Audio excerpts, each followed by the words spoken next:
All right, South Africa enjoyed some respite from load shedding earlier this year, but now that another cold front is on the way, there are warnings that the pain could get worse. Eskom says stage 4 load shedding will be implemented until tomorrow morning, with various stages until Monday. At the same time, a government has launched a one-stop shop to lessen the administrative burden and the long waiting periods when companies apply for approval for new power projects. All right, let's speak to Professor Sampson Mamphweli, energy expert and analyst, joining me now. Prof, thank you for joining us, as always. Last year, in fact, earlier this year, there was a state of disaster declared around the power crisis, and government has been saying since July last year and even before that everything is being done to ensure that there would be a lifting of the administrative burden. Even environmental issues were looked at. Is it slightly alarming then that we're still now conceptualizing and launching a one-stop shop? Good evening to you and the viewers. This is something that has been delayed as always. There's quite a lot of delays in the implementation of the various government plans. But nonetheless, this is a welcome development. And in the context that when you want to develop a project, a renewable energy project or any energy project, the process is so laborious.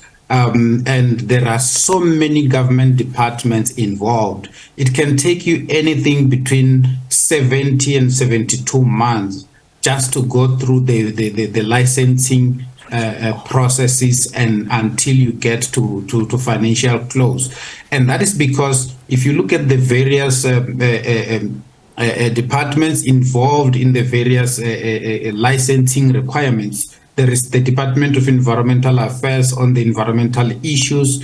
You've got the Department of Land Affairs if you're developing your project in a rural area on servitudes that you require, and they both follow laborious processes, and that they can run them parallel, but they in most cases they are delayed.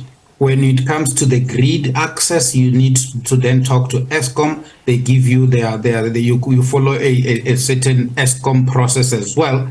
Then you've got your rezoning that needs to happen in line with the Agricultural Land Act. That is, if you are developing land that was originally as zoned for agricultural activities. All those things, they take a long time, and in the end, they require a lot of money. Just the project development, the licensing side of things, you can part ways with anything between 10 million and 15 million rands before you get to what we call the bid preparation, which also requires between 5 and 7 million rands. So this kind of an intervention is a welcome intervention in my view, and it's an intervention that will not assist South Africa only now. It will also assist in terms of the future, for future project developments as well. So, Prof, thank you for that explanation. I mean, it gives you a headache just to think about the hoops and hurdles that people who want to invest in renewables have to go through. But my question again, so it's a great intervention, we should welcome it, but shouldn't it have come much earlier, especially since we were saying we would do everything to ease the burden, and there was even a state of disaster declared?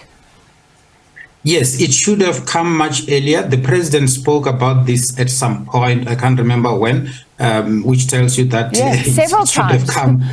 Yes, which tells you that it should have come much earlier. But you know, like what they did with the declaration of the national state of disaster, what the signals that this government is sending now is that they're trying everything in their powers to try and ease this load shedding burden. And you can tell when the president himself talk about the energy crisis that they are seized with this particular problem. And now, from the appointment of the minister responsible for electricity who has made some good strides, by the way. At the beginning, we were not sure what the president was doing, and even the minister himself was not sure what he was doing. But some of us were drilling into exactly what the minister needed to do, and he's now doing exactly what he should be doing. The biggest issue with the current crisis, it lies in one thing: fixing the coal fleet that is giving problems. And for us to get to that, we need money. So in my view, apart from all these other interventions, the government must make money available, 200 billion rands to fix the Eskom fleet, and make it available under the Minister of Electricity, or the minister responsible for electricity, and then he can work with Eskom to fix the coal fleet. And then we put the coal fleet in retirement phases while we're bringing in new generation capacity, because all these interventions are meant to bring in new generation capacity. But if you look at what will happen between now and then, even if you allocate a project now with all the licenses, it will take a minimum of 24 months to build. So what we can do now within 6 months is to get 200 billion, and within 6 months we fix the coal fleet, and then we start to retire it with time while we're bringing in new generation capacity. All right, but it shouldn't be taking another 2 years when we've been saying 2 years ago or 1 year ago at least that it'll take 2 years for those renewables to come online. And Prof, you're right. So fixing coal is one leg. At the same time, running parallel is getting those renewables on board.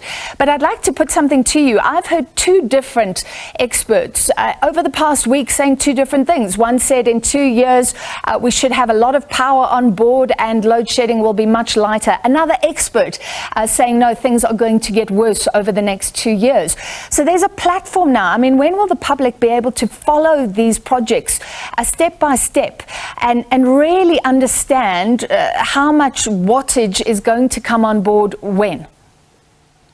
So if you look at the president's energy action plan and what has been done since the announcement of the plan in terms of bringing in new generation capacity, the Minister of Mineral Resources and Energy has announced through various bid windows that there will be a certain capacity that will be coming on board. The private sector, when the licensing requirements were removed, the private sector registered, I think for now it's sitting at about 10,000 megawatts that they need to build. And they've held onto the grid, which is why Eskom is now trying to free up some of the grid capacity from the projects that could not reach financial close that were announced under some of the public procurement processes. So it's quite easy for us as experts to trace these projects and be able to tell whether we will have enough electricity or not. I can tell you, if the energy action plan is fully implemented and the Eskom plan in terms of fixing the coal fleet is fully implemented, the situation will ease a lot in the next 6 to 7 months. And in 2 years' time, we shouldn't be talking about load shedding. It should be a thing of the past. Whether the Eskom plan will be followed or not, that's the question. All right. Thank you for making this very complex sort of pipeline relatively simple. We appreciate a chat with you anytime. Professor Sampson Mamphweli, energy expert.